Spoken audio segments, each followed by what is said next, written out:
Allez, c'est parti les matheux. On est reparti pour une séquence de maths. Donc au tout début, papa et maman peuvent vous faire une dictée de nombres, par exemple 10 nombres, choisis entre 60 et 79. Donc papa et maman vont vous dire par exemple 68. Il faudra bien faire un arrêt entre 60 et le mot qui suit pour bien demander à l'enfant de réfléchir si c'est un nombre qui est plus petit que 10, et dans ce cas-là, on écrira le nombre par un 6, ou si c'est plus grand que 10, et donc dans ce cas-là, le nombre commencera par 7. Donc, vous, parents, vous pouvez choisir 10 nombres entre 60 et 79, en alternant des nombres entre 60 et 69 et des nombres entre 70 et 79, et votre enfant les écrit. Et s'il commet trop d'erreurs, je vous encourage à recommencer plusieurs fois. Maintenant, nous allons continuer le travail et nous allons prendre le fichier à la séquence 86. Vous avez ici les additions. Je vous laisse faire pause et vous devez calculer les additions. Alors on fait comme d'habitude, 8 c'est presque 10. Combien il me faut piquer de jetons à l'autre nombre pour que ça fasse une dizaine? Là c'est presque 10, j'en ai 9, etc., etc. Quand vous êtes prêts, vous passez à la page suivante où il y a la correction.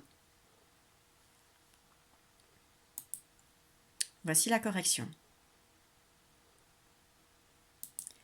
Maintenant, dans le cadre A, vous avez ce dessin. Alors, cela veut dire quoi? Ça veut dire que cette fois-ci, l'écureuil et Pigbille veulent additionner deux grands nombres. 20 plus 30. Alors, l'écureuil, il a mis 20 noisettes. Alors, moi, je les ai recomptées, il y en a bien 20. Il y en a bien 30, je les ai recomptées. Par contre, je n'ai pas compté la totalité, mais si je compte la totalité, je vais mettre beaucoup de temps. Et du coup, l'écureuil renonce à compter. Pigbille, toujours plus malin que les autres, a pensé que 20, au lieu de mettre 20 jetons, il s'est dit je vais mettre 2 boîtes. Et puis 30, au lieu de mettre 30 jetons, il a mis 3 boîtes. Et il dit 20 c'est 2 groupes de 10 plus 3 groupes de 10. Du coup, 20 plus 30, combien on a de dizaines en tout? 1, 2, 3, 4, 5. On a donc 5 dizaines. On peut même faire 10, 20, 30, 40, 50. Et donc 20 plus 30, ça va faire 50. Donc ici en haut, vous pouvez écrire le nombre 50. Je vous laisse faire. Maintenant, nous allons faire les autres additions. Alors vous avez vu, ils sont écrits, donc papa et maman peuvent vous lire éventuellement les nombres si vous avez du mal à les lire. Et moi, je vais déplacer les boîtes. Donc le premier nombre, oui, c'est 20. Plus encore 20. Donc 20, c'est combien de boîtes? 20, c'est 2 boîtes. Donc je vais mettre 2 boîtes. Plus encore 20. Encore 2 boîtes. Du coup, là, j'ai 1, 2, 3, 4 dizaines. Ou 10, 20, 30, 40.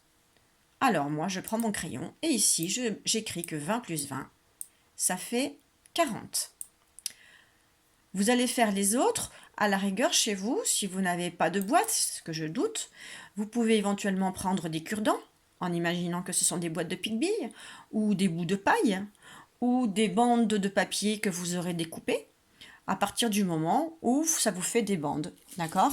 Donc par exemple, ici, moi, j'ai pris une feuille et je vais découper. Voilà, ça me fait une boîte. Ça me fait une autre boîte. Ça me fait une autre boîte. Voilà, vous pouvez éventuellement manipuler vos boîtes en manipulant des petites bandes de papier, en imaginant que ce sont des boîtes. D'accord? Donc, papa et maman vont vous aider à lire les mots qui sont ici. Vous allez placer les boîtes comme moi je les ai placées, c'est-à-dire que on va faire celui encore ensemble, celui qui est en dessous. Donc, j'enlève ça.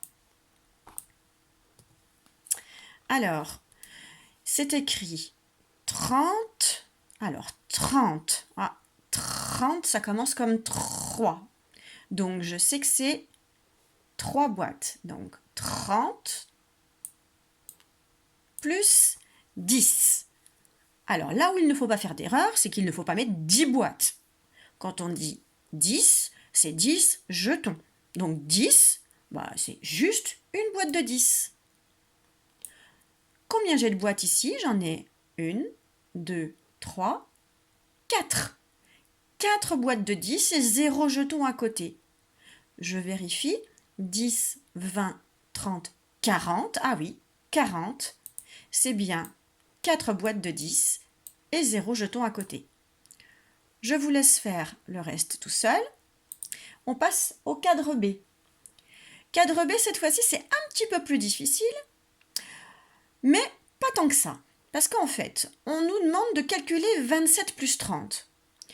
Effectivement, là, 27, on a bien 2 boîtes et 7 jetons. Et 30, on a 3 boîtes. Mais on n'a pas d'autres jetons.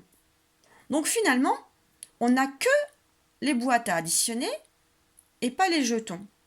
Donc, ça semble assez facile parce que on n'a pas besoin de faire la somme des jetons. On peut juste compter combien il y a de boîtes. 1, 2, 3, 4, 5 boîtes.